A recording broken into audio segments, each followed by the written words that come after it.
All right, y'all. What's going on? It's Combo Breaker 99 back with another quick post-fight discussion video. All boxing everything. Make sure y'all subscribe. All right, y'all. So yeah, this time around, man, Dmitry Bivol, he's able to get his revenge against Artur Beterbiev, win convincingly this time around in the rematch to gain the undisputed light heavyweight crown. In my opinion, I felt like he did win the first fight. I did pick Beterbiev in the first fight, but I thought that Bivol edged it out. This time around, once again, I think that he did enough work, so I went with Bivol as far as my pick, because I thought that this time around, again, you would see him do the same thing, but a little bit more. And that's what he did. Never mind what the judges had it. I know it was like a majority decision. One of the judges had it 114 and 114, but not at all, man. Not at all. I thought Bivol clearly won this fight. He was just a faster fighter with the hand speed, foot speed, and just overall active. And that's what made it hard for me to pick Beterbiev. Like, I'm a Beterbiev fan. I wanted him to win. My fan pick was Beterbiev, but I said I think Bivol's going to win this fight because I don't think Beterbiev is going to be able to make adjustments and change his style like that. He's a boxer puncher, but I don't think he's going to be able to catch up, as far as speed and even cutting the boxing ring off, to land them big shots. Like he doesn't really go to the body enough. He really wasn't going to the body enough in this fight either. Like, he really wasn't jabbing to the chest and, trying to open up the guard of Bivol. That's why Bivol's like high guard was deflecting a lot of his power shots. Bivol, he was kind of marked up on the left side of his face, from the right hands, but a lot of them were hitting the glove. And when you get hit on the glove, it's still gonna go through at least a little bit and leave a mark on you. But overall, Bivol, he was blocking a lot of Beterbiev's power shots and taking away the power. So I didn't really think that Beterbiev was going to make the right changes going into the rematch enough to catch up here. What the last fight wasn't even that long ago, So Bivol, just being the faster fighter here, quicker hands, better jab, and just much more active. I said, okay, he's going to pick right back up where he left off. But first off, I got to say shout out to both of these fighters for wanting to get back in here this soon against each other. Beterbiev taking on, quick, thudding puncher. And, when I say thudding, he just has that quick snap, that quick snappy power. And, Bivol coming back in here against Beterbiev, who's a hard hitter, So just watching these two go at it, man, I had to give them a lot of respect for wanting to do it again so fast. And just great conditioning. Both of these guys, they have great conditioning. Nobody knocked down, constantly moving, constantly throwing, and even, like I said, absorbing punches from each other, even if it is on the gloves. It was a good fight. It was another good fight. And that's what I kind of wanted to see between Spence and Crawford. I thought that we were going to see like 50-50 fights between them where, it's going to be some competitive back and forth action. But both of these guys are just really highly skilled, and they knew how to kind of nullify each other's like strengths. Like Beterbiev, of course, he couldn't catch up in the speed, but he was able to block a lot of shots and hit Bivol with some hard right hands, like you see here. So overall, man, it was just a good fight. I enjoyed it again. I thought Bivol, he did more than enough to win as far as banking rounds. I'm going to go through each round real quick, just as far as who I gave the round. I'm not going to break each round down, but just go through on how I scored it because I still have my little scorecard here. But first round, I gave to Bivol. I thought he started off really smart, educated jab. He uses it well as an offensive weapon and, like a defensive weapon. Good measuring stick. He's always popping Beterbiev in the face right through the guard. He knows how to split the guard well with the jab, then follow up with the right hand. So active in the first round. I had to give it to Bivol. Second round, Bivol again, just off combinations and activity. Third round, this one was close. Beterbiev started to catch up. He had some good moments, but I thought Bivol, he closed the round out stronger. So I gave the first 3 rounds of Bivol.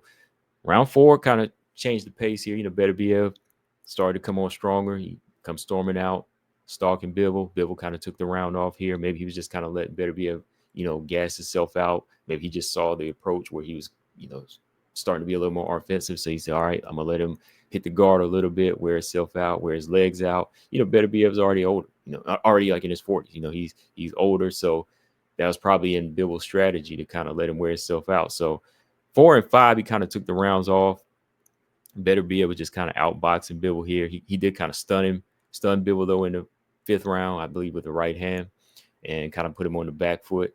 The 6th round, though, Beterbiev started to slow down here. So Bivol was catching up. Close round. But I gave 4, 5, and 6 to Beterbiev. So at this point, it was tied up. Going back real quick, yeah, Bivol, man, though, like there's something about that stinging jab, man. Whenever he tags Beterbiev, it kind of makes Beterbiev just kind of freeze up. Like when he's hit by like the 1-2, he'll kind of have to stop and think. You can actually see it in his face, like he'll stop and think, and he'll have to reset. So yeah, Bivol, he might not be knocking a lot of guys out the same way Beterbiev does, but that's respectable power there. It's that respectable power that makes guys have to just rethink how they're going to come in, come back into that range and get back in there. So Beterbiev, he had to kind of make some adjustments, which he couldn't. From round 7 to 9, I gave to Bivol. I just thought that Bivol had some close rounds, but he was just outboxing, pivoting in round 9, landing the better combinations on Beterbiev, like you see here, just landing the right hand at will, blocking a lot of the shots whenever Beterbiev would come on strong. 7, 8, 9, like I said, went to Bivol. And honestly, 10, 11, and 12 went to Bivol here. I thought that Bivol was just busier in the 10th, 11th round. Again, just busy making Beterbiev kind of chase him, just hitting him with the snappier punches, still fresh too, still fresh in the 11th round. Then in the 12th, Beterbiev went after him, but still, I don't think that he really landed anything damaging or anything significant, so I had to give the championship rounds to Bivol, man. Bivol, he did it, man. I had it 9 rounds to 3. 9 rounds to 3. So I didn't even see like a tie or whatever here. You could have it 7 rounds to 5, it depends on what you look at. But overall, man, I thought Bivol, he did a lot more and took a smarter approach. He didn't take too many shots on the gloves, and he did meet Beterbiev in the middle at times. And when he did go on the back foot, he made sure that he was outscoring and landing some really good shots on Beterbiev here. So yeah, he earned the crown this time for sure. Once again, they are 1-1. So this probably will spell a third fight somewhere down the line. But if they want to take a break from each other, I'm fine with that. I think that if Benavidez moves up, that would be a good fight for Bivol. If he wants to defend against Bivol for Benavidez for a first title defense, I'm cool with that. So that way, we can see a Beterbiev. He can move on and make some adjustments first, move on to another opponent, and see if he can make some changes. Because sometimes when you do the rubber match right away, you're going to get the same thing, and they might both be burned out, and they know each other too well that it might not be the same fight. It might be either overly cautious or somebody might just get hurt and knocked out, and it ain't competitive, right? I know Beterbiev is older at this point, but I think he can still stand to learn a little something new, here, and make a few adjustments for the third fight with Bivol. So yeah, they're 1-1. I would like to see Bivol Benavidez next, Beterbiev maybe just against some other contenders on the same card as Bivol, maybe like the co-main event there, just to keep them on the same turnaround schedule and see what comes up from there. But yeah, man, overall, it was a good fight, good card. I might come back on and talk about some of these other ones on here. I pretty much got most of my picks on this one. I mean, come on, the late replacement fights, Coley losing to Joseph Parker. Come on, we knew that was happening. Shakur beating Padley.